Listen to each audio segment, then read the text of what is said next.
1, 2, 3, and 4, 5, 6, 7, 8.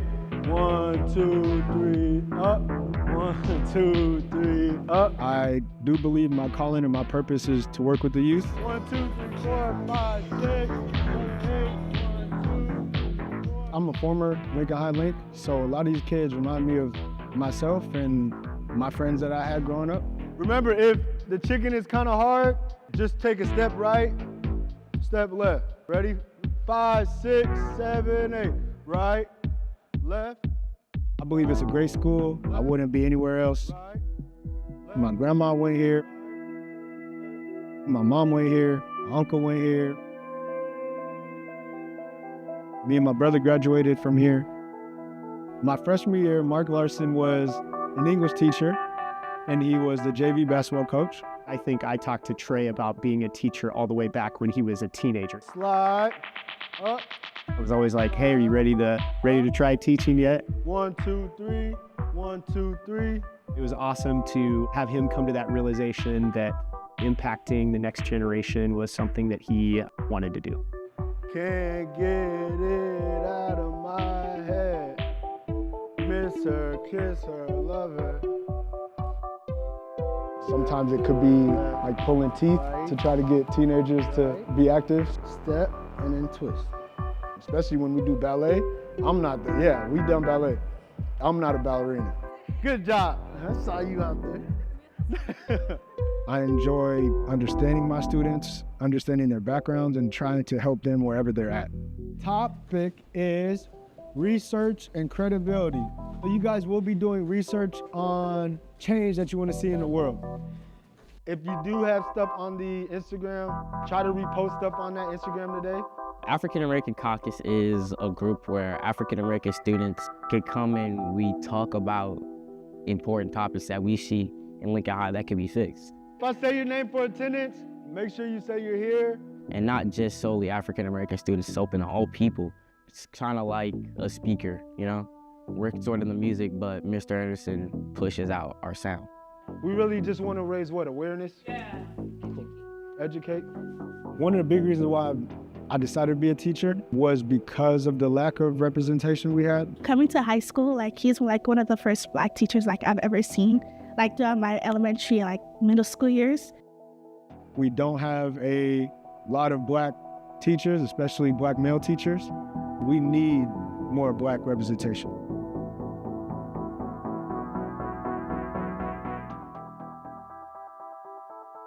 For kids to be able to see somebody who looks like them makes a big difference. Representation matters in the classroom because it shows kids that there's no limit to the dreams that we had. I do want to get a big group picture. You truly don't understand your impact on them. I can talk to students in a different way because of my background. I just felt a little bit more comfortable because this is something I would understand the struggles I go through in outside of school life and stuff like that. Get a partner and a birdie. I don't think there's a career he could have chosen to make a larger impact. If we want change, we have to also be that change.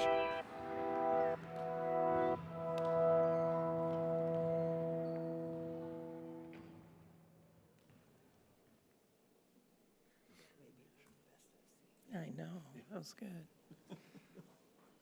This LPS Board of Education regular meeting Tuesday, April 8th is called to order. Laura, would you call the roll? Ms. Byer. Here. Mr. Boswell. Mr. Boswell is excused. Mrs. Danick. I'm here. Mr. Mayhew. Present. Ms. Mumgard. Mrs. Mumbard is excused. Dr. Rauner. Here. Mr. Shrivastava. Present.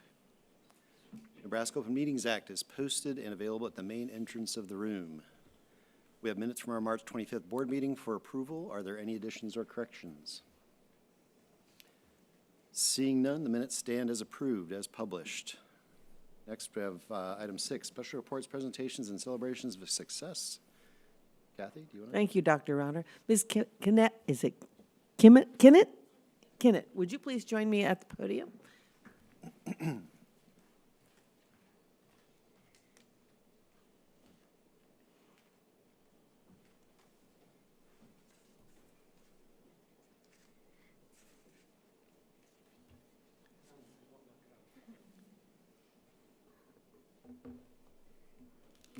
I'm so excited to be giving this presentation to Dawes Middle School math teacher, Amy Kinnett. It's Presidential Award for Excellence in Mathematics. As the mother of a math teacher of numbers that I never understood and thought she was imagining, I'm always impressed when I meet a math teacher who gets presidential awards and who inspires kids to do mathematics and numbers. Numbers are one of those things that you need for a lifetime, so I appreciate it. You want to, when you get up to your, when I'm done reading this proclamation, I'm going to turn it over to you. And if you would please introduce all these wonderful guests that came with you, that would be awesome. Board, this is in the form of a motion. Whereas Dawes Middle School 6th grade math teacher Amy Kinnett was recently awarded the Presidential Award for Excellence in Mathematics and Science Teaching by the National Science Foundation. And whereas Amy Kinnett successfully facilitates learning by helping students focus on the impact of positive mindset, effort, and growth, which in turn increases student motivation to engage in new and challenging learning. And whereas Amy Kinnett encourages young learners to see themselves as mathematicians, setting a strong foundation for them to comprehend mathematical concepts and processes. And whereas Amy Kinnett is highly admired and respected by her colleagues, not only at LPS, but across the state and the nation. Now, therefore, be it resolved that the Lincoln Board of Education does hereby congratulate Amy Kinnett on her achievement of the Presidential Award for Excellence in Mathematics and Science Teaching by the National Science Foundation and the White House Office of Science and Technology Policy. Signed by Board President Dr. Bob Rauner and Superintendent Dr. John Scretta. Amy, congratulations. I'm so proud of you.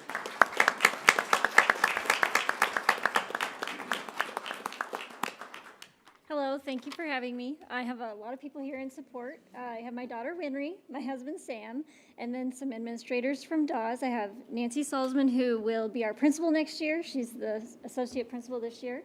Liz Miller, our principal this year, and then Corey Lubash, our instructional coordinator. And then I also have Ann Schmidt, who came from the math district office, the math department. So thank you guys for coming to support me. I'm here tonight to speak about the Presidential Award for Excellence in Mathematics and Science Teaching. I was nominated for this award by Deb Rumnick, math specialist at the Nebraska Department of Education in December 2021. It was a long wait from then until January 2025 when I finally found out I had won the award. However, the experiences that led to this honor started way before I was nominated. I have taught for Lincoln Public Schools since 2007, and I have always felt very lucky to work for a school district that prioritizes professional learning. I'm thankful for all of the classes, book studies, committees, conferences I've been able to be a part of. I've learned so much from the extra support given by our district's instructional coaches and mathematics coordinators. I feel connected to the LPS community of math teachers who are passionate about creating the best learning experiences for our students. The people I've met and the opportunities I've had through Lincoln Public Schools have also made it possible for me to meet and work with other educators at UNL, other Nebraska schools, and the Nebraska Department of Education. All of this is what has led to the honor of receiving this award. So not only do I owe thanks to all the amazing math educators I've met along the way, but I also want to say thank you to Lincoln Public Schools for providing so many opportunities for me to learn and grow. And I started out as a young student who felt really terrible at math growing up, and now I get to be a teacher who works hard to help students realize their potential in math, and that's the most rewarding part of all. So thank you.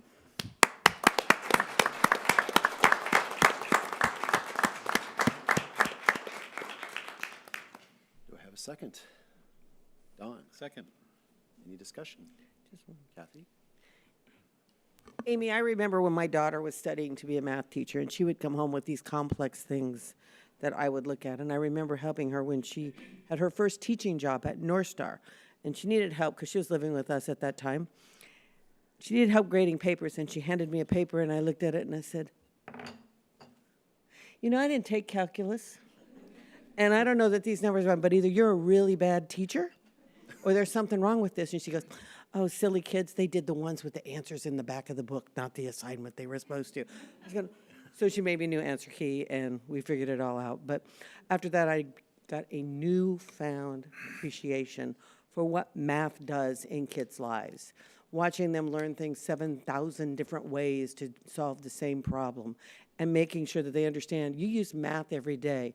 A kid might say, I hated math in school, but hand them a spreadsheet and they have to do dollar signs and decimals, and all of a sudden, that's not math, that's money. Well, it is math. So thank you for all you do for students every day. It's something they will use every day of their life. All right. Laura, would you call the roll? Mrs. Danick, Yes. Mr. Mayhew, Yes. Mr. Shrivastov, Yes. Ms. Byer, Yes. Dr. Rauner. Yes. Next, we have item 6.2, progress report from the executive team.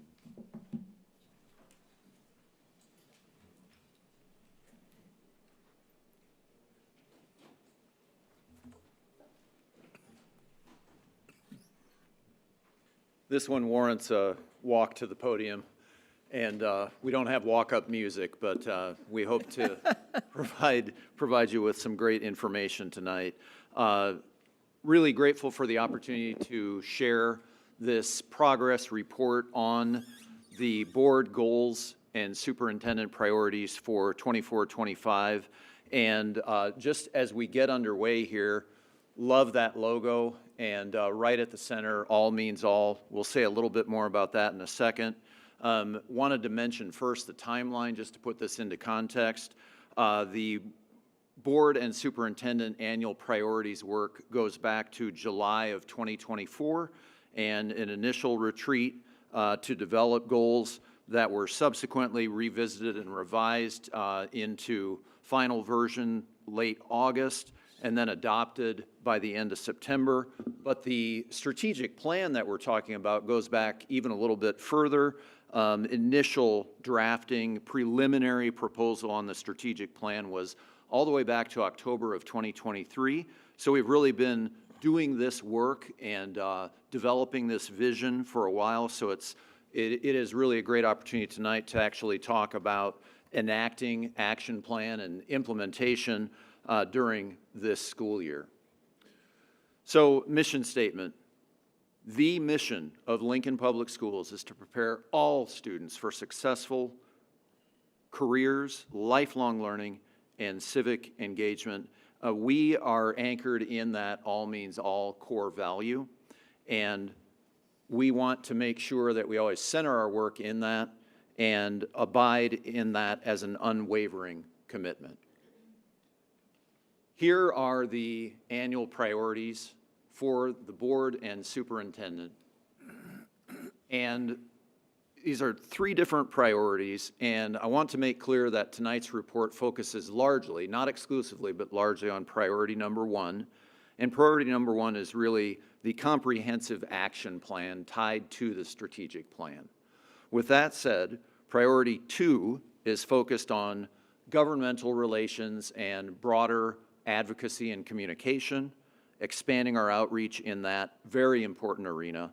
And priority three is focused on recruitment and retention plan, really by means of leveraging a strengthened and formalized staff wellness plan. So again, we will touch upon priorities 2 and 3. However, the bulk of the presentation tonight is really anchored in priority number 1. So I want to provide a framework for the presentation itself, and so these boxes here on the presentation overview really describe for our board and our community how we're approaching the content that we're sharing, and it's the format that you can expect as we go through each respective area, and want to emphasize as we get underway here that tonight's presentation is really just a mile marker or a signpost along the way. We know that we are nowhere near the destination in terms of what we hope to realize and what we hope to actualize for student achievement outcomes. And we also acknowledge that it's going to take kind of, all-in effort through 2024 through 2029 to attain those goals. Also want to point out something. You're going to hear from members of the exec team tonight. Incredible collegiality and great teamwork here. And we're the identified parties responsible for each respective area as we go through the quadrant of the strategic plan. And I wanted to say, though, that while our district leaders help to guide and shape the work, our principals and school staff play an absolutely vital role in bringing the vision to life. And through their ongoing professional learning, they are equipped with tools, strategies, and insights needed to implement the key facets of the strategic plan effectively at the school level. So, student well-being and outcomes, staff well-being and outcomes, family and community engagement, district systems and operations. We'll learn more about each facet tonight and the work that we are underway with here. I would say that this is a great opportunity tonight for us to recognize what's been accomplished thus far, also to pause and reflect during a very busy time of the spring semester, and then charge forward as we continue the important work together. And with that, our first area will be student well-being and outcomes. I think Dr. Salem is kicking us off.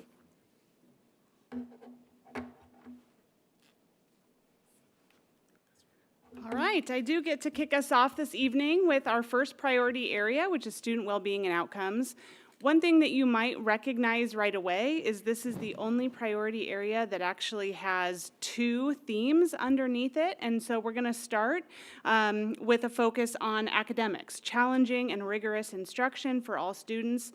But I want to point out that Dr. Gelati will be up next because our 2 teams work really closely together, and it was really intentional that student well-beings and outcomes be put together into one priority area. So for our academic components, we're not going to read all of the goals to you. We're not going to read all of the action steps to you. But a point of pride that you might notice is the very first goal on our strategic plan says that we're going to raise the LPS district graduation rate to 87%, something that in the fall, you all received a report that we actually surpassed that graduation rate already. So that's a good problem to have. It's what we ask our schools to do all the time, which is set goals. And then if you're short of that goal, retool and figure out what you need to do differently. But if you meet that goal, what do we do to push forward and even increase that number even more? So we'll be looking at that over the summer. We also have measurable goals in the area of math and ELA, and then also for increasing the percentage of students who take honors courses. So how are we going to do all that? We'll go through our strategies as well as action steps. As we look at our first strategy, you really think about what is happening for students inside the classroom. How do we guarantee that all students are cognitively engaged, reading, writing, thinking, speaking every single lesson, every single day, with the appropriate supports at the level necessary? So there's a lot of action steps that come into play. Again, we won't read them all for you, but you're familiar with a lot of the things up on the screen. One thing I'll point out, so we'll focus on early literacy. This is a 5-year strategic plan, and we're about 3/4 in to that strategic plan. When we look at early literacy, it's probably, arguably, probably the fundamentally most important thing we can focus on to get students where they need to be at any given time in their educational career. So these are things that have been before you, like CKLA implementation, our partnership with NDE on the early literacy project, and UNO for professional learning. So a lot sits underneath each of these action steps. Strategy number 2, love this picture, little time to soak that in, is really looking at the pathways, the hurdles for some students, opportunities for other students to reach that on-time graduation. As we look at the strategies that sit, the action steps that sit underneath this strategy, we would argue put us up against any district in the country, and we have student choice. Our students have, both within their high schools and outside of a comprehensive high school, an immense number of choices for them to choose their own pathway to success. When we look at some of the things that fall underneath these action steps, we have expanded FUSE, which is our food, energy, water, societal systems, really district-wide, and that's work that will continue next year. We have, this current year, done a refocus on our focus programs. And so you have seen TCA enrollment at an all-time high, and you've seen some other things that we've put into place, like expanding opportunities within each of those areas. So under each of these strategies, you'll see the action steps. Again, we don't have time to go through each one, but underneath each action step lives a lot of different things that is work happening in our schools. I would also ask instructional directors to wave if you are in the room.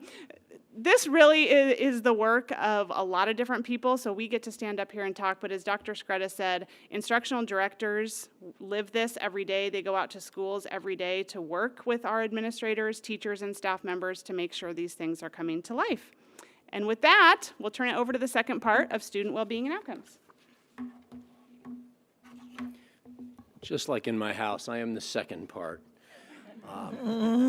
As Dr. Salem shared, we work really closely, and there's a tremendous amount of overlap in the work done to carry out these strategies and implement these action steps.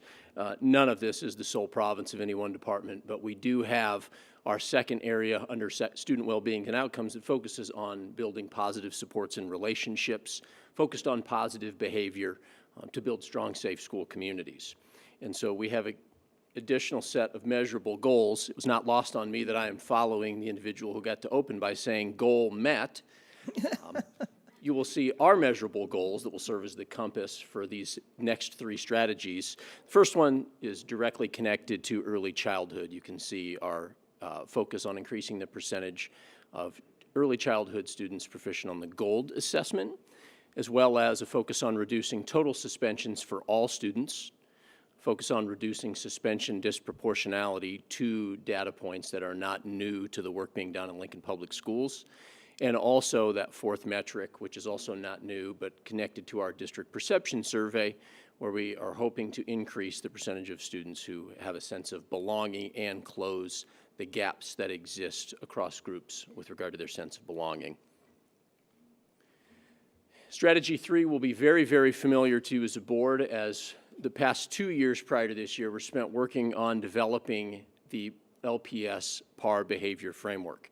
And the third strategy is just that, is a continuation of that work to implement a district-wide behavior framework, and the LPS PAR behavior framework is in year 1 right now. As you can see, we have 4 action steps that are connected to carrying forward this strategy, and as you look at each 4 of these areas, these are certainly not the only work taking place to implement the PAR behavior framework, but these are the action steps that rose to the level of priority and focus. You can see that they are geared towards systems and resources in specific areas to help implement the PAR behavior framework across the board. For example, in 2 weeks, we'll have what it will be an annual PAR behavior framework update.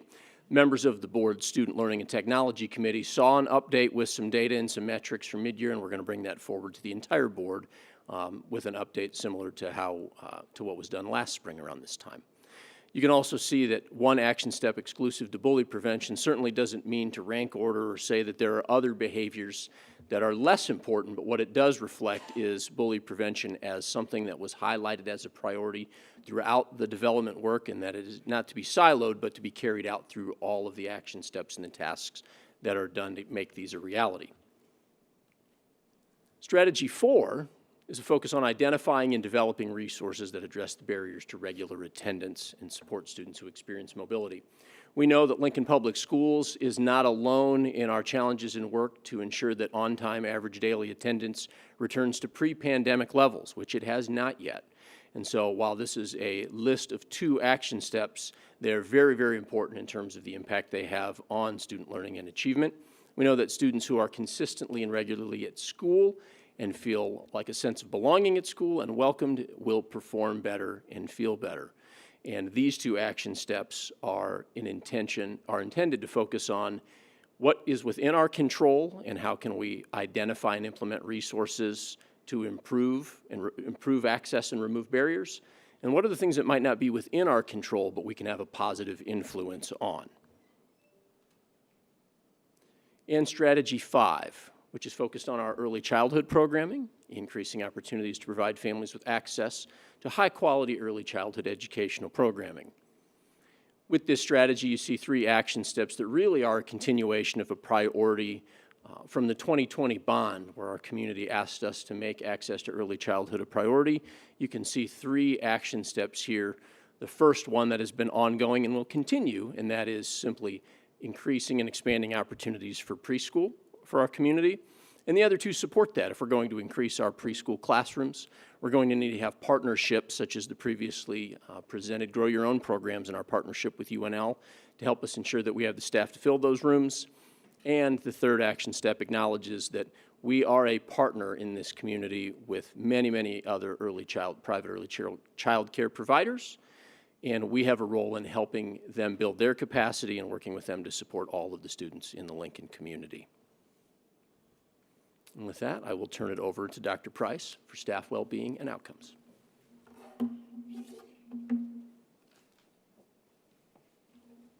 Good evening. As we talk about all means all, I think it's really important that we understand that that even applies to staff. It takes the entire staff of Lincoln Public Schools in order for us to reach our goal of reaching every single student. So I am pleased to talk about our goals tonight related to staff.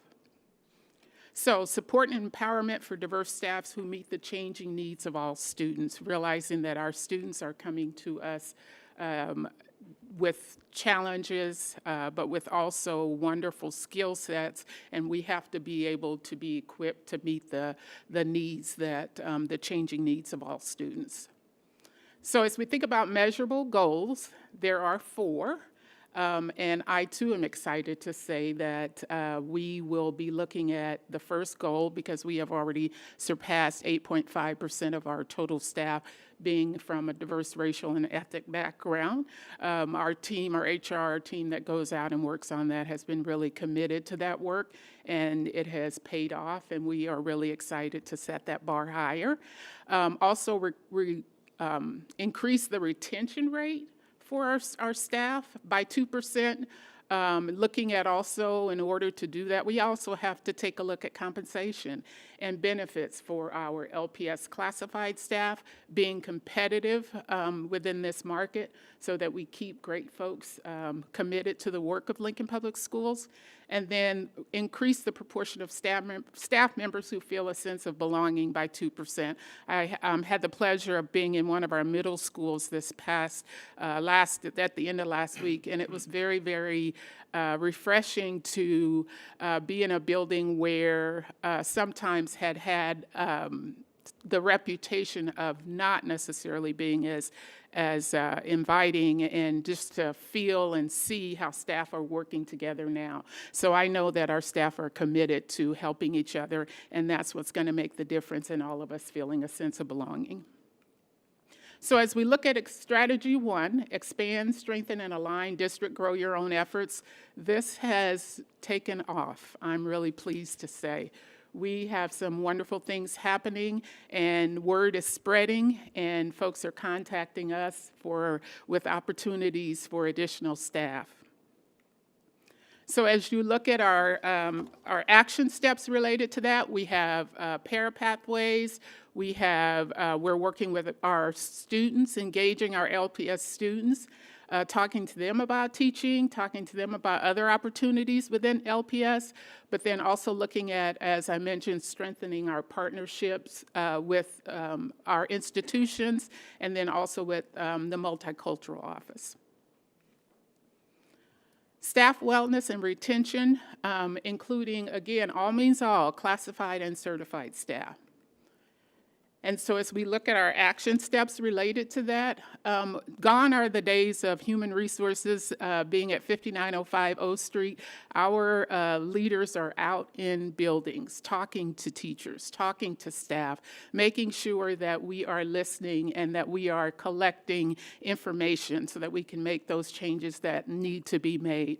Also looking at rewarding loyalty to the district through service stipends, just looking at our special education staff support, our hiring supervisor that is responsible for special programs. She has been out in the buildings talking and collecting data related to what do we need to do to keep you in Lincoln Public Schools, and those things are paying off for us. Also looking at alternative certification, and then continuing to look at employee services and support.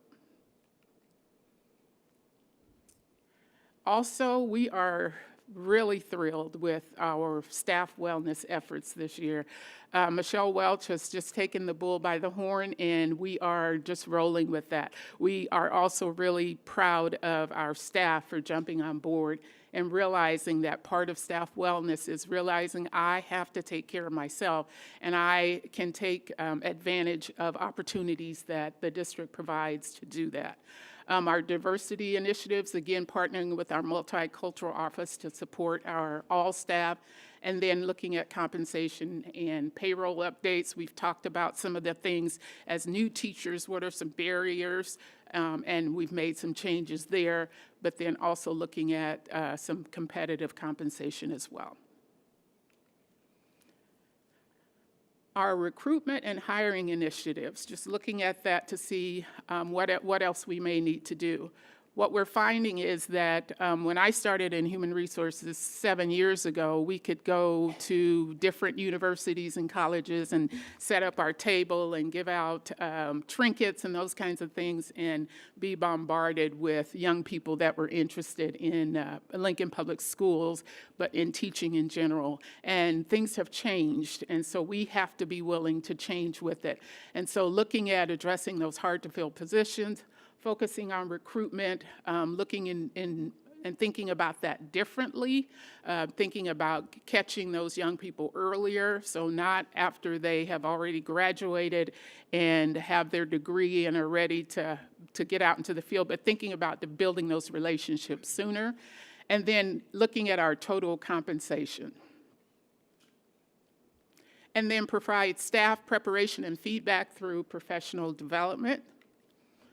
So as we look at thinking about, again, talking to staff about why it is that you stay, what other things do we need to do, looking at our exit surveys, so those staff that leave Lincoln Public Schools for a plethora of reasons, but also if there's some nuggets that we can gain as they leave. Some of them come back, but just thinking about, are there some things that we can do differently to support? And then working with teaching and learning in terms of our appraisal and tenure committees and doing that work to help staff, to help in looking at, are we requiring too much? What's that fine line between providing that professional development, but also allowing our staff to be able to have the time that they need to prepare and be ready for students? And then programs for newer staff. What we know about staff, particularly new teachers, is that first couple of years they're overwhelmed and can be, and so just looking at what else do we need to do, what are some things that we need to take a look at in terms of lightening that load a little bit, or at least understanding a little bit more.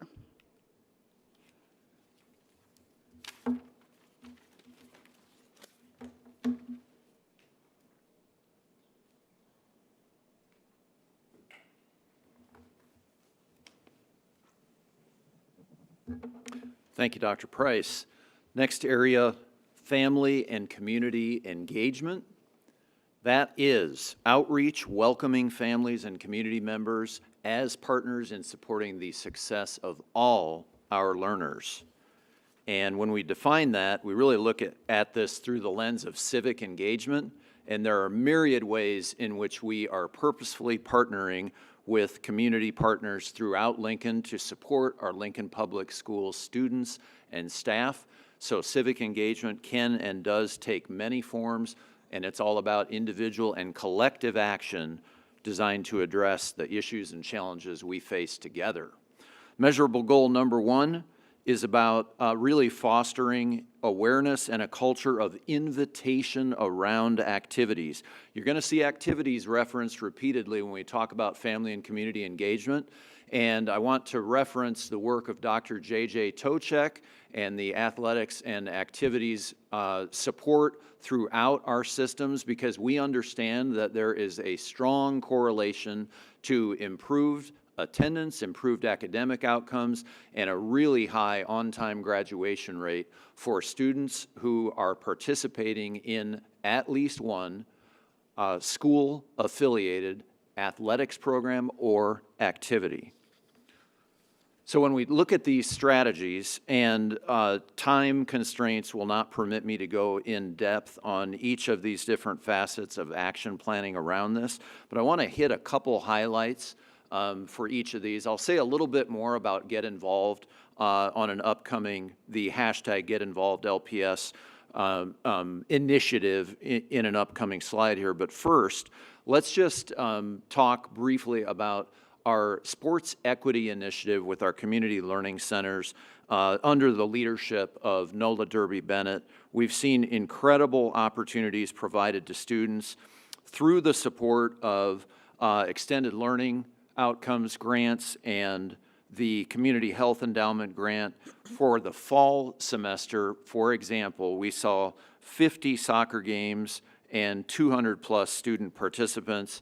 And that's the sort of exciting initiative that's promoting earlier activities affiliation for our students. And I wanted to reference too, just because it's coming right up, each of our 8 high schools offers a range of individual sport clinics, and those athletic clinics are offered in various sports available for students grades 3 through 12 for the 25-26 school year. So information's available on the LPS site right now on those.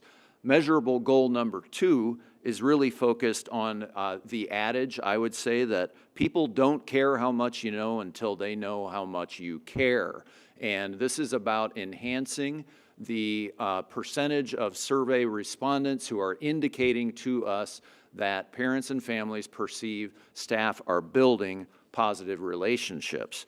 Want to reference just a couple things in this. There's 4 different kind of action steps around there that are noted, not an exhaustive list, but let's focus just on Title I parent engagement activities and the fact that we conduct, and you, the Board of Education, conduct an annual policy review of 6443 on board parent and family engagement, and that is really about annually recognizing that we must commit to and encourage families to be partners in the school environment and to foster engagement at both a building and district level, and that all parents and family members of all students are welcomed and encouraged to become involved with their child's school and education. Strategy number 2. This is about capitalizing on existing efforts at the building level within early childhood and school improvement processes. I wanted to reference Dr. Gelati spoke about our early childhood initiatives. This is also a great example of community engagement and partnership through the early childhood avenues, and the recent signing day event provided great evidence of that. And then for both Educare and Lincoln Littles, another excellent example of partnership, as Lincoln Public Schools has board service, board representation for the boards of both Educare and Lincoln Littles. Measurable goal number 3 is about having opportunities to be involved. And I want to reference something that's underway right now, the District Perception Survey. The District Perception Survey is open until April 15th for students, certified staff, and families. That's one of the means by which we will gather the data to determine how we're doing in this area. There's no way a slide could amply or sufficiently cover the range of community partners whom we work directly with. I wanted to be sure to mention United Way, as we have Lincoln Public Schools board representation on that. The incredible work that philanthropic impact that the Foundation for Lincoln Public Schools has. The SSKI initiative and our formal partnership and interlocal board governance, that's shared governance with 2 city council members, the mayor of Lincoln, and 3 of our Lincoln Public Schools board members, and all the supports and programming that come from that. And then also just wanted to mention there's organizations that are not listed there that are on a recurring basis providing us a forum to convey what's happening within the Lincoln Public Schools, including the Lincoln Chamber of Commerce, Lincoln Realtors Association, Lincoln Independent Business Association, among them. Strategy number 4, deliberate engagement with our communities of diversity. We could talk all night about some of these initiatives. I wanted to just celebrate the Equity Leadership Cadre, sponsored by and under the leadership of our multicultural department, Brittany Hodges-Bolkovec, and directly facilitated by Pete Ferguson. Incredible opportunities for a diverse student group of Lincoln Public School students to develop and enhance their leadership capacity. And just yesterday, we hosted the annual Greater Than One District event for the Equity Leadership Cadre, which included students visiting right here. Some of the sessions were just in this very room, and then downstairs in training rooms, students from 5 different districts, including OPS and West Side among them, and really, really great formative leadership experiences for those young people. Also, wanted to mention the bilingual liaisons. I referenced some of the success that we've had with the CLC Sports Equity Initiative, and this is an example of how partnership depends on particularities of context.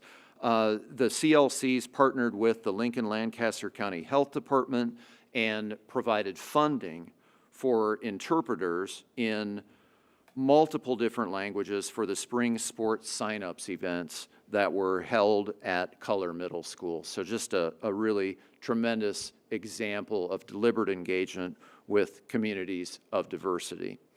And then strategy 5, this is about school activities and student involvement. A little bit more about the Get Involved campaign.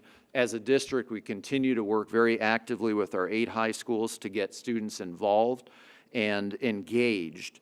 And that engagement is not limited to athletics or activities. It also includes an incredible range of school-sponsored clubs and lots of outreach and collaborative efforts, including community health endowment partnerships, Lincoln Youth Fitness, Lincoln Youth Football, and of course, Lincoln Public Schools collaboration with entities like NSAA, NCA, the Nebraska Coaches Association, and NSI AAA to support all of that work.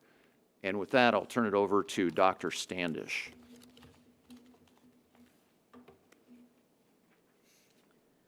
I will give you an overview and highlights related to district systems and operations. We continue to want to direct resources based on student needs. Lincoln Public Schools has a long-standing process of having staffing formulas go out to schools based on a student formula of needs, and knowing that 90% of our budget is staff. That really has been a pillar of the budget of Lincoln Public Schools for a long time.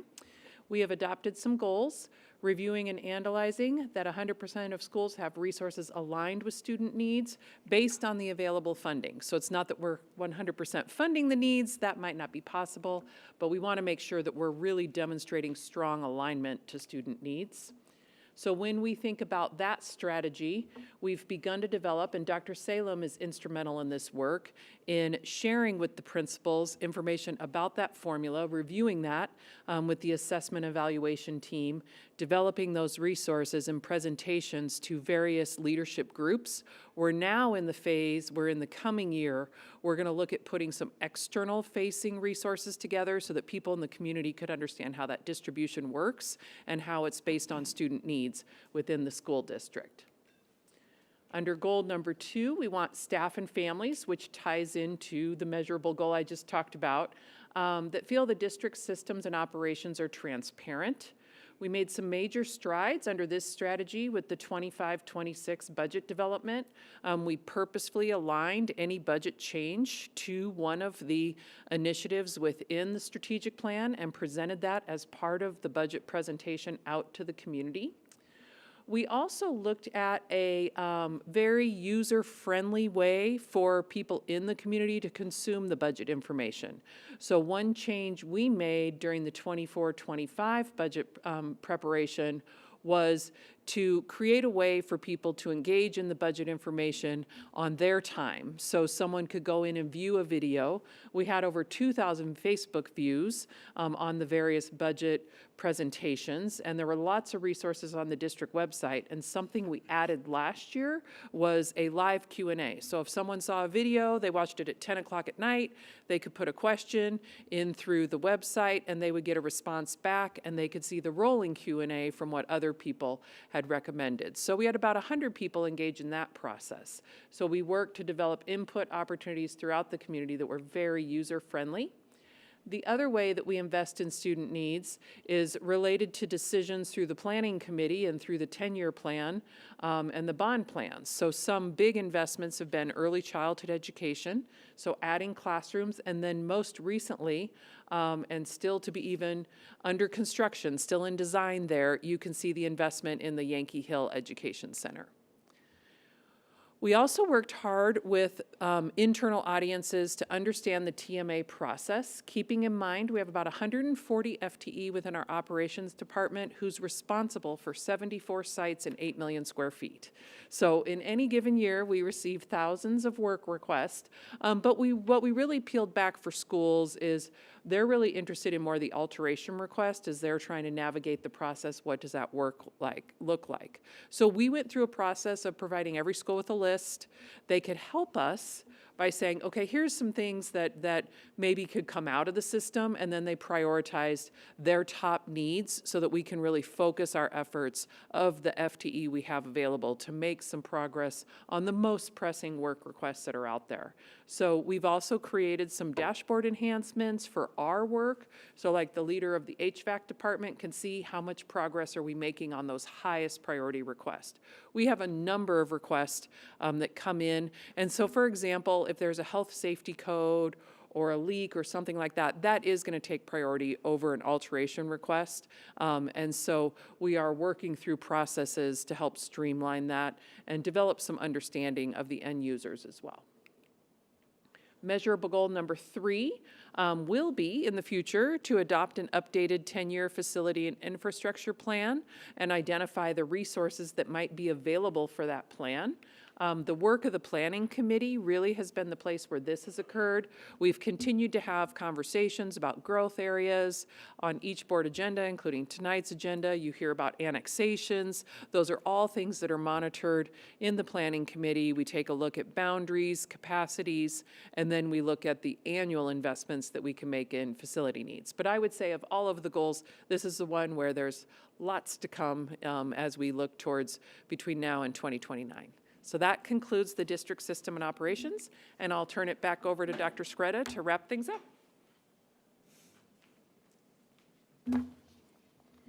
Thank you, Dr. Standish. So next steps.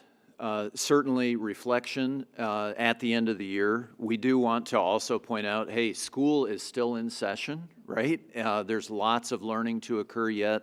It's too early to start singing the chorus to that famous Alice Cooper song. And so as we look ahead, each summer all of our schools participate in a 2-day school improvement workshop. During this time, school teams will review data that's directly connected to the goals of our strategic plan, doing so through the lens of their own school's unique needs and priorities. So a targeted approach to allow us to stay focused on what matters most to our students and ensures that we're making data-driven decisions by the people who know their particular schools best. And of course, for board, we will continue to provide regular updates through board committees and referencing, for example, the civic engagement area goal and priority around that. We have a Grace Committee meeting here just later this week on Friday. In closing, wanted to just issue one more opportunity that's an invitation to our certified staff and LPS families that district perception survey is open until April 15th and allows the district and individual schools to track trends over time, helps ensure we're being responsive to necessary changes and supportive of our community in our continuous improvement efforts.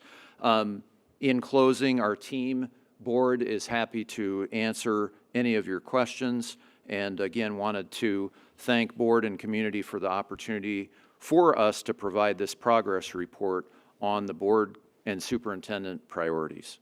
Thank you. Any questions or comments? Barb? Wow, that's a lot. I want to congratulate everyone, not just the team in front of us. It's a teamwork of a whole school district to bring this together. And so instead of going and, for me, just asking little questions here and there, I was just wondering, I love the budget ability to ask questions and running Q&A. Do we have the ability for the public to, if they have any questions, to do kind of maybe a running Q&A with the strategic plan? I think that's a wonderful idea. And of course, you're all aware we have the Let's Talk platform, and we've been looking at and exploring some ways in which we can expand the impact and leverage that as a resource that's already available to us. I will take that request of yours under advisement for us to figure out how we can kind of compile that over time, because I think that's a great idea, because in essence, we're in year one of implementation here. So lots of work ahead and lots of opportunity to strengthen those connections through that kind of communications platform. Thank you for your report. Kathy? So I remember when we started putting this strategic plan together, and I didn't think we'd ever get a cohesive plan that the seven of us would understand. And yet, what I see here is a wonderful presentation, but not just a presentation, it's actual successes of the goals that were put in place. There are intentional efforts to share progress in meeting or making progress on the goals on this 5-year plan. And this 5-year plan is a living, breathing document. It moves, it changes, it's very agile. It really creates an environment for students to learn and thrive, for staff to feel like they belong, and more importantly, so that our entire Lincoln Public Schools still becomes and maintains its perception around the community as part of the family. So I really appreciate the work that you've done on this. Thank you. Okay. Don? Boy, I'm with Barb. Wow. That was a lot of information, very well presented. I know that we could spend hours going on a deep dive in any one of these strategies, and so this is a summary, and I will try to keep my comments at the summary level. One thing I would say is that when we talk about the relationship between the school board and administration, one of the things that we say colloquially is that we are the what and that the administration is the how. We're the voice of the community, charting the direction, and the administration is our experts, bringing their expertise to bear, helping us solve problems and navigate the challenges to get to where we want to be. And I think that this report and all the work that has gone into it, as has been noted by pretty much everybody in this room and throughout the district, is an incredible example of how strong and effective that collaboration is for us. In my work as a professional nerd, one of the truisms that we had is that you tend to improve what you measure. And I believe that the metrics that have been painstakingly thought of, and then the strategies that have been come up with to improve those metrics are all just very, very incredible and effective. And if I had school-age kids, again, as I was when I had school-age kids, I would just be so happy that they could be in a district like this, where they would have the opportunities for educational excellence that they do. When we travel, one of the things that, we interact with other districts. One of the things that becomes clear is that a district of our size and demographics, our graduation rate and our achievement are just unheard of. But that's not good enough for us. The goal is always 100%, all means all. But I think that this is incredible progress to getting to where we want to be. So thank you for that. All right. Just a couple quick comments. I don't have much to add other than the fact I like we have clearly defined measurable goals, and even the logo provides an overview of what's in the plan. And on top of that, we don't use clip art people. We use really real Lincoln people in the pictures, which I like too. So thanks. All right. Piyush. Yeah, I just want to echo everything that has been said, but also, when I'm visiting schools, I can tell by the responses and the communication I have with the staff that, they're noticing the changes that have been made because of the strategic plan. So congratulations and thank you for all the hard work that's been put into it. Okay. All right. Thanks. Thank you. All right. Next, we have public comment. Blue cards are available at the entrance for those wishing to speak. However, we do not have any blue cards today, so no public comment today. Kathy? Oh, no, I'm going to the next item. All right, okay. Next, consent agenda. Our next item is consent. Are there any items removed from the consent agenda? Do I have a motion to approve? Kathy? Move we approve the consent agenda items 8.1, human resources, 8.2, routine business, 8.3, option enrollment student application for 25-26, and late requests, 8.4, late request for option enrollment out. Okay. Do I have a second? Oh, sorry, I missed 8.5, enrollment of expelled students. Now I got them all. Jim was going to get you. Yeah. Barb? Yes, I second that. Are there any questions, comments, or conflict statements? No, Jim just scrolls faster than I do. Seeing none, Laura, will you call the roll? Ms. Byer, Yes. Mrs. Danik, Yes. Mr. Mayhew, Yes. Mr. Srivastava, Yes. Dr. Rauner. Yes. Next, item 9, first reading, 9.1 from the board committees, 9.1.1, newly annexed property. Barb? Yes, I'll turn this over to Scott Wieskamp. Good evening. There are two annexations that are on the agenda tonight. One is Wandering Creek, which is in East Lincoln, just northeast of 84th and Van Dorn.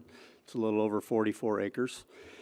If you want to do the math, about 3 rooftops per acre. And if you want to multiply that number times 0.15, that'll tell you how many elementary kids will land in those rooftops when they're built. The second one's Grandview Estates, which is in South Lincoln. It's just a stone's throw away from Standing Bear High School, just to the north of the school. It's about 66 acres. I'll jump back, I apologize. Wandering Creek would be Maxey, Lux, and East High School, and the Grandview Estates is Wysong, Moore, and Standing Bear. And we talked about both of these annexations in planning a couple of times over the last month.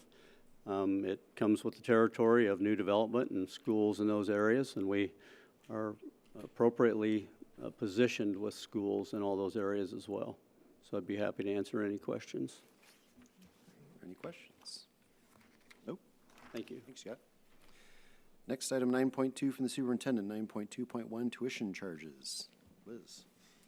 Yes, each year we set a tuition rate for the following school year, and this is only for students who reside in another school district but might be placed in Lincoln Public Schools either for a temporary location and could be taking advantage of some services in the city. And so currently we have 3 students in this circumstance. So this tuition arrangement is a tuition between school districts that relates to students who are maybe in and out of their home placement for a time being. In the past, we've had 1 to 5 students participate in this tuition charges, and it occurs very rarely, but we have a process put in place to make sure it can happen so students are served. Any discussions or questions? Okay. Thanks. This will be back at our next meeting. Next item, 9.2.2, Title VI Indian Education Program. Mike? Yes, this is an annual application for an Indian Education grant through the United States Department of Education, and we have a brief presentation that I will turn over to Dr. Marco Pedroza, our Director of Federal Programs, and Mr. Joe Rousseau, our American Indian Grant Coordinator, for an annual update on the program. Thank you. Good evening, Board. Remind us next year not to put this on the same night as the strategic plan update. I went back and watched this last year too, Brian. You're going to need to add a couple inches for me. I felt a little short last year. This is our annual Indian Education Title VI funding grant fund that we bring before you every year. We will have an opportunity to have 2 readings for this, so no need to expedite through 1 reading. But we wanted to bring the presentation to you this evening and appreciate the feedback from last year. We added a few things and components to be a little more clear about some of the work that we're doing and to showcase basically what's going on in Lincoln Public Schools. As Dr. Scretta and Dr. Gelati pointed out, we couldn't be here today without the work of the team. And our Indian education team is composed of Susan Townsend, who is a counselor, Chris Ross and Destiny Spurlock, who are Native American student advocates, Taryn Aberesk, who is our Native American reading interventionist, and then Joe Rousseau, who is our grant coordinator. And this is the team that really makes the work go. And so I am so lucky to get the opportunity to work with them every single day and to see the changes that they are making for our students and the resources that are offered up. Our Title VI Indian Education Grant has 5 components. It is the core of our LPS education program, so it is a formula-funded grant. We've had it for over 20 years. It funds primarily our American Indian advocates, and then it helps foster the Eagle Feather Project and then other core academic and cultural supports. The purpose of the grant is to support LPS efforts in creating and executing educational programs and culturally relevant activities to empower every American Indian student to achieve their highest academic potential. And so when I said that it was a grant funded, a formula-funded grant, that is all due to the number of ED 506 eligibility certification forms that we have on file. We have currently 752, so our estimated amount for next year is $203,070.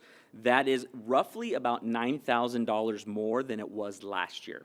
It is important to note that this is a preliminary amount, and so that could change. It usually varies $1,000 or $2, give or take, once we actually get the amount of money for next year.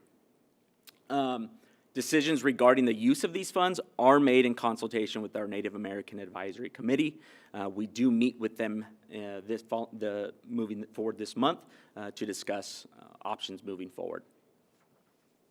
We'd be remiss not to talk about our Indian Education Demo Grant. This one is actually a discretionary grant. I know you probably have all learned more about grants this year than you wanted to, but this one is on a 5-year grant awarded period. We have 2 years remaining for our demo grant. We're hoping that when those 2 years are up, we will be able to again apply for the demo grant and that it is there again. You can see there that it was preceded by a 4-year grant in 2018. We get roughly about $500,000 a year for it, and it is a shared focus with that Title VI grant, providing enrichment to the core program and supported through that grant that Joe's going to talk about and what we're providing for our students and the families in the community.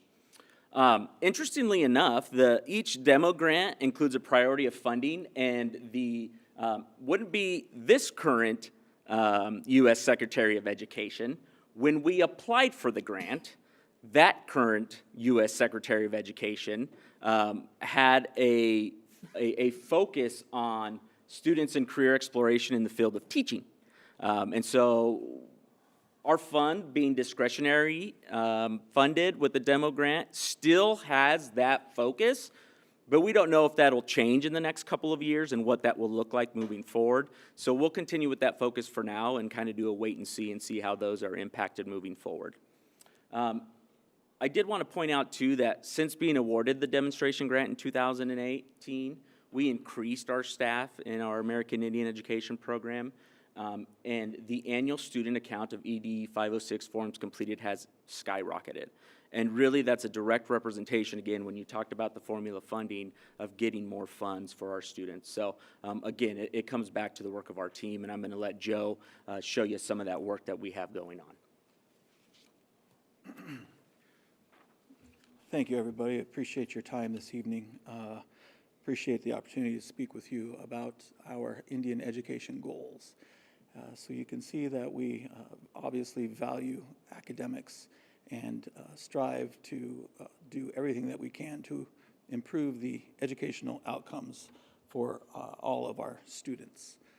We also support their social and emotional health through the programs and services provided by these grant funds, specifically through one of the supports is there with Morningstar Counseling that provides support during the school day, removing barriers for parents and families and students to access those supports. We have a lot of cultural supports through our partnership with places such as the Lincoln Indian Center and also elders throughout our community who are knowledge keepers and are willing to share their understanding with our children. And we are absolutely committed to improving the college and career readiness for our students through the implementation of all of these various grant supports and services. And we strive to ensure when we are working and collaborating on creating strategies to support our students and their educational outcomes, that we hold true to our values, which are highlighted within the our icon here of the turtle. And we have 8 values that are like the litmus test for all of the activities and supports that we put into place. Here is a nice graphic that's essentially what you also saw last year at this presentation, and we are very proud to start a new support called our kindergarten, 5th grade, and 8th grade promotion celebration. So just like the 4 directions, the 4 colors of the medicine wheel, we now are celebrating the 4 hills of our students' educational experience as they attend Lincoln Public Schools. And our first K-5-8 promotion honoring ceremony will be held appropriately so, I feel, at Lincoln Standing Bear High School, not next Wednesday, but the following Wednesday. And we're really excited for this inaugural K-5-8 promotion honoring ceremony. The email actually just went out today. One of 2 emails went out today to our families, our kindergarten, 5th grade, and 8th grade families. Here are some pictures of some supports that we have in place. Everything that we do is obviously for that bottom right picture there. There are 63 graduates that we are very proud to have honored in 2024. And then our middle school conference, which is the bottom left, there were approximately 144 American Indian middle school students from all of our middle schools that attended the conference this past November at UNL East Campus. And then the top left is a picture of our future graduates. Those are 60 students, elementary students that attended our summer camp, our summer fun camp at the last week of June. And then the top right is when we start the school year, we have a gathering of Native American event at the Lincoln Indian Center, which culminates in a backpack giveaway. And we had 36 middle school and high school students participate in our gathering of Native American event.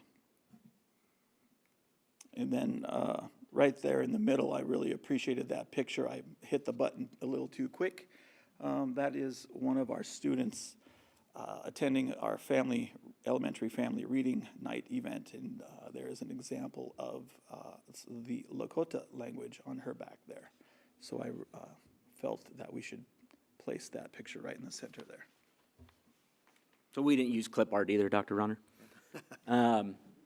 Last year, we showed this. We showed our 4-year graduation rates, and some of the feedback that was given was, I wish I could have seen the 5 and 7 year as well. And so we've included those. And there in the blue line is you see the ones that are identified with the ED 506, so they have those on file. Those are served by our team throughout the district. So you're going to see some trends here as I go and click through these. That was 4-year, 5-year, You see a pretty big jump there from 21-22 to 22-23. You're also going to see, one of the things that we realized, we really challenged our team this year to dive deep into the data. When I was at Lincoln Southwest and I got the privilege to serve with Dr. Gelati over there, and we were looking at graduation data, one of the things that we realized is when you start to see a high graduation rate or a low graduate or a graduation rate that's impacted by low amount of students, every student that does or doesn't graduate impacts that data tremendously. And so when you look at these trends, and there's the graduation rates for students with completed 5.0, look at that increase there for 4-year.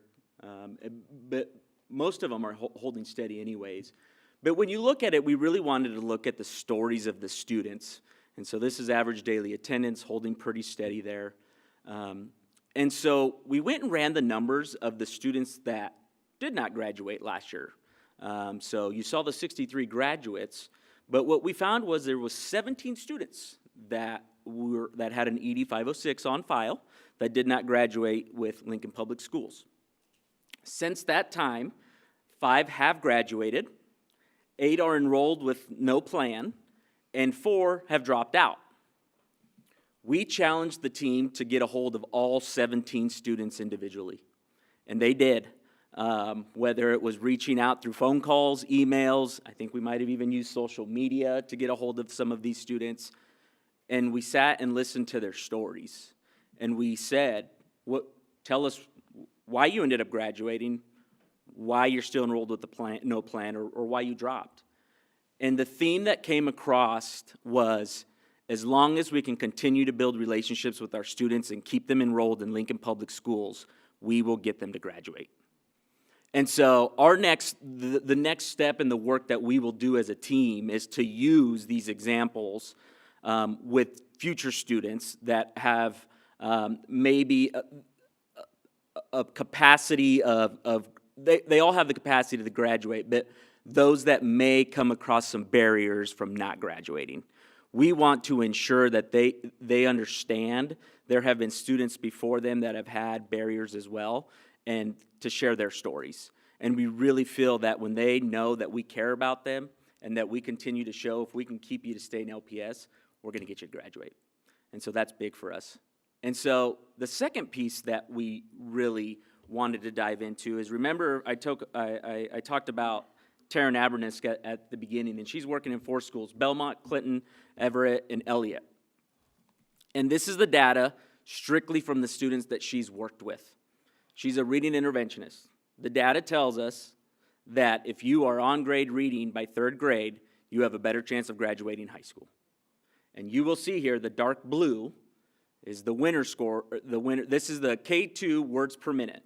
You will notice that with the exception of one student, every single student is reading more words per minute in K2 after working with her. You're going to see the same thing with K3. The 3rd grade. This is the 3rd grade words per minute. Again, an increase in every single student. And then if you go to the MAP scores of the students she worked with the exception of one student, increase in reading scores on the MAP with every single student that she's worked with. That's what I meant last year when I said I didn't know if I wanted to include data. I understand the graduation is important, but this is the data right here that shows the work that we're doing. This is gonna, in 7-8 years, when those kids get to high school, really show the improvement that our team is doing.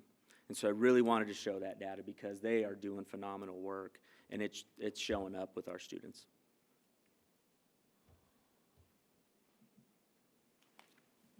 Here, thank you, Dr. Petruzza. That data is very impressive, and we're very proud of that. And it just goes to show the efforts we place towards that belonging piece, that relationship piece, and the reciprocity piece, so that these students can become masterful at what they are attempting to do, and therefore gain their independence, and later on give back with generosity. Here is another way to view the supports that we provide for our students within Lincoln Public Schools. And our Native American Studies class in 22 and 23 was at Lincoln High. And last year, or this year, the Native American Studies class is at Lincoln High, Lincoln Southeast, and Lincoln Standing Bear. And so we wanted to update you with that. And then yeah, our future plans here, as you can read, continue building that tribal and community partnership. Wathena Porter is the new executive director at the Indian Center, and so already working with her over there. Continue to work with our curriculum department and expanding that class across more high schools. Continue to seek input from all our partners. Again, we partner with our NAC committee. We meet 6 times a year, and we'll meet later on this month. Support the American Indian students who attend LPS, continue to track our progress on effectiveness of those strategies, and then the continued increase in elementary support. And this new K-5-8 promotion honoring the team, the NAC committee has really taken charge of leading it, and it'll be neat to see. So we're excited to implement that moving forward. And with that, we conclude our presentation. What questions do you have of us? Barb and then Kathy. Well, first of all, I want to congratulate you for a wonderful presentation, but also for significant progress.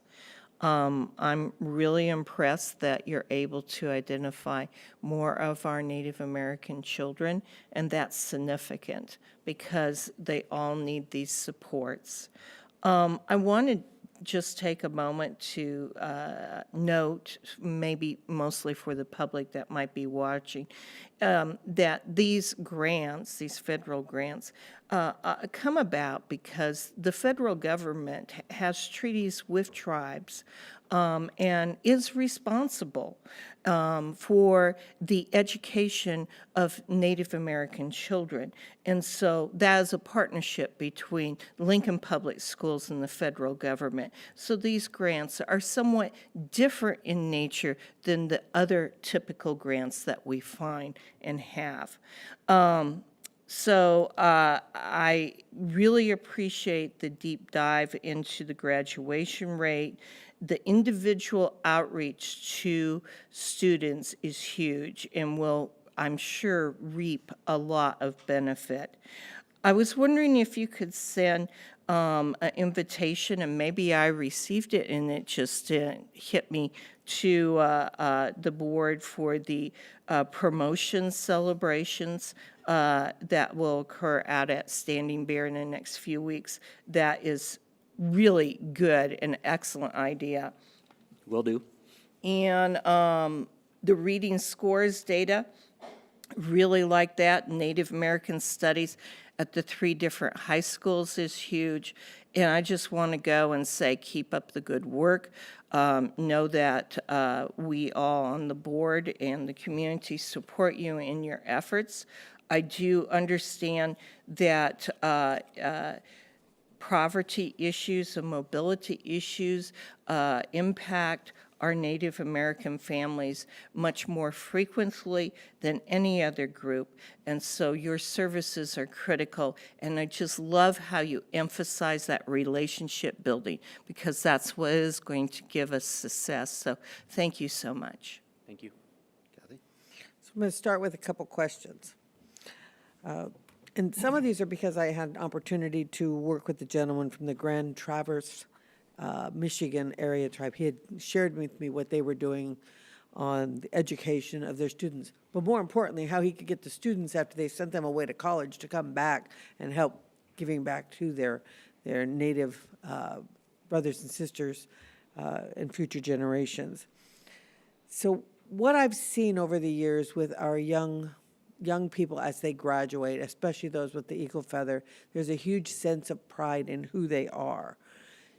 So how do we get students to identify earlier? And what supports are in place as they're identifying that, yes, I am a Native American, yes, I need these supports? I'll let you start there. You bet. So what supports are in place once they're identified, are the infographic and the various supports that we have through our grant. How do we find these families? A lot of it's just through word of mouth through all of our events. I kind of created a little graphic just for myself here with these colored dots, and they represent an event that we put on for elementary, middle, and high school students. And we have every single month filled up throughout the entire year. So we're continuously, constantly communicating with our community, and it's through word of mouth, which is how we operate, and that's how we find folks. One of the ways we ask for assistance is, like, for instance, through the University of Nebraska Intertribal Exchange.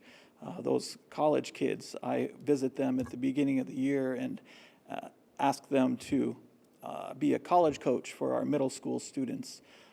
Ask them to show representation at our events such as the K-5-8 promotion ceremony or our Eagle Feather ceremony, our senior recognition at the end of the year. That's one of the ways, that's some of the ways that we operate and identify students and then bring our graduates back once they've left Lincoln Public Schools. And Kathy, our advocates are assigned to every building throughout the district. So if a parent has a question, they can absolutely either reach out to our department or reach out to the school, and that school would know who their advocate is to reach out to, and we can connect them to any resources that they need.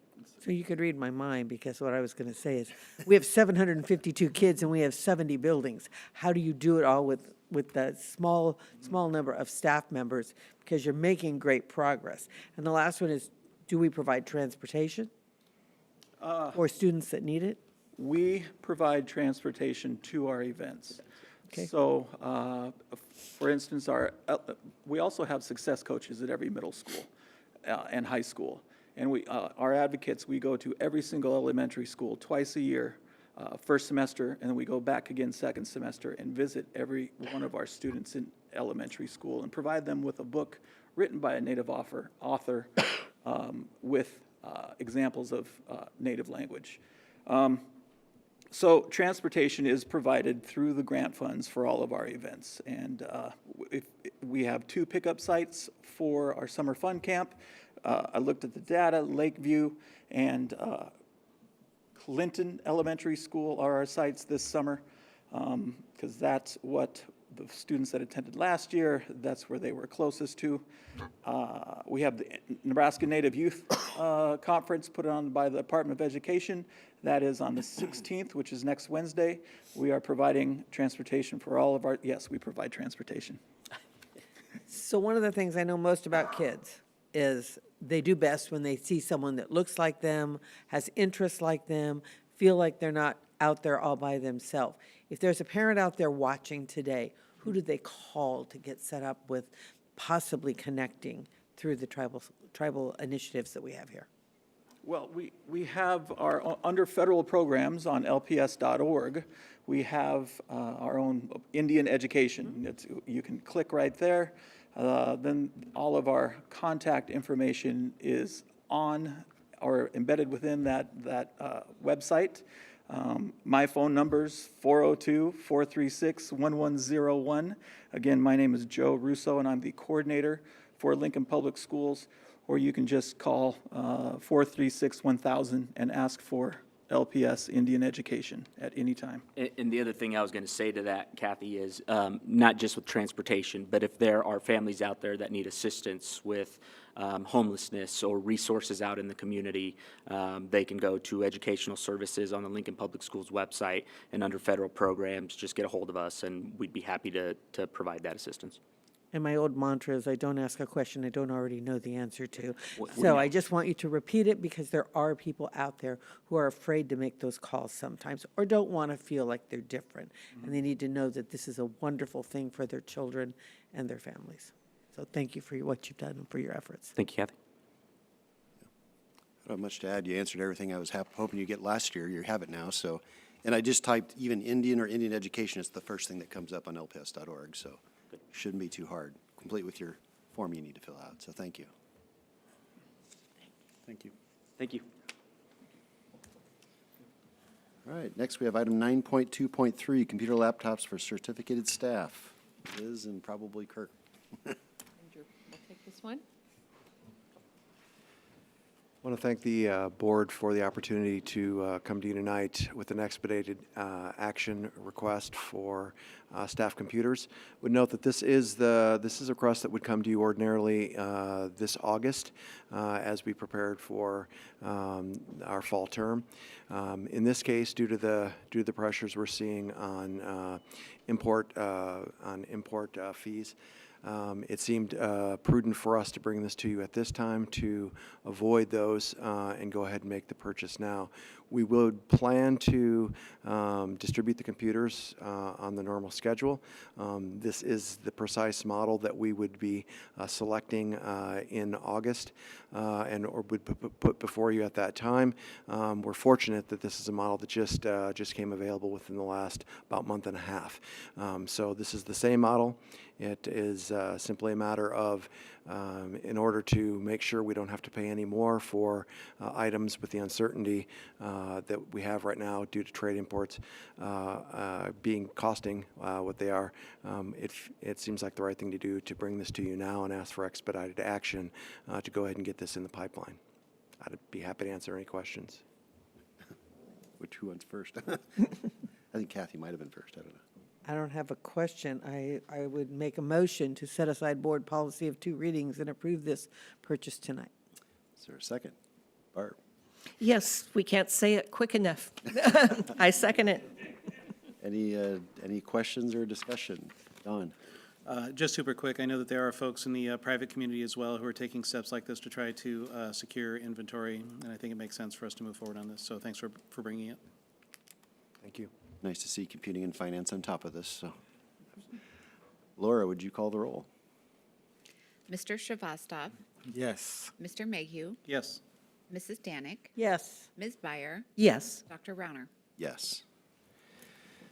Next, on to the second reading, item 10.2.1, Cisco WebEx calling. Do I have a motion for approval? Don? Move approval. Kathy? I would second that motion. Any questions or discussion? Seeing none, Laura, call the roll.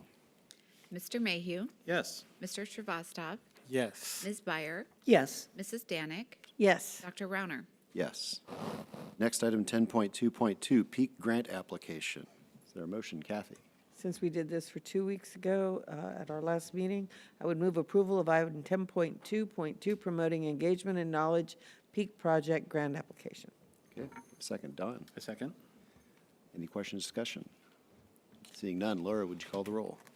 Ms. Byer, Yes. Mrs. Danik, Yes. Mr. Mayhew, Yes. Mr. Shrivastov, Yes. Dr. Rauner. Yes. We have no expedited emergency actions, no items removed from consent agenda. Do we have any items from board committees? Any from special appointments? Okay. One comment I'd like to make before Dr. Skretta goes first, and then one is, over the weekend, a second death was reported in Texas for another child who died from measles, a healthy child who was unvaccinated. The outbreak is expanding. We're now up to 24 cases in Kansas and also now cases in Colorado. And Nebraska's vaccination rates mirror those of Texas. We have similar holes just like Texas does. So it's likely a matter of time until measles spreads to Nebraska. It's critical to maintain adequate vaccination rates. We do measure those, and thankfully Lincoln Public Schools is doing pretty well on our own. However, we still do have people who are not vaccinated. What would measles look like if it came to Nebraska? The likely scenario is a family visits a relative in Kansas or Texas. The child is unimmunized, comes back, and a week to 2 to 3 weeks later develops a rash in school and is diagnosed with measles. The challenge is that child has been infectious for 4 days and has basically exposed everybody in that school, and 90% of those unimmunized children will develop measles in the next 3 weeks. So what happens is anybody who is not immunized in that school has to go home for 3 weeks. That means mom or dad has to stay at home with that child for 3 weeks. And as I said, 90% of those kids will develop measles over the next 3 weeks. As of today, and the problem with that is that of those kids, 10 to 20% land in the hospital. I just looked at the CDC website. For those kids under 5, 21% of identified measles cases have landed in the hospital. So now is the time, if you're on the fence, to get vaccinated to avoid this. Thankfully, deaths are rare, 1 to 3 per thousand, but they do happen. But there are also some long-term complications, encephalitis, deafness, things like that, that last a lifetime. And there's a few adults who are in categories, if you're in about the mid-50s, mid-60s, you may fit that category where you need a booster. Both my wife and I happen to meet that category. I had my measles booster last week. So keep that in mind. I think you'll be hearing more and more about measles, and hopefully we'll prevent this from happening in Nebraska. With that, I'll turn it over to Dr. Shkreta. Thank you.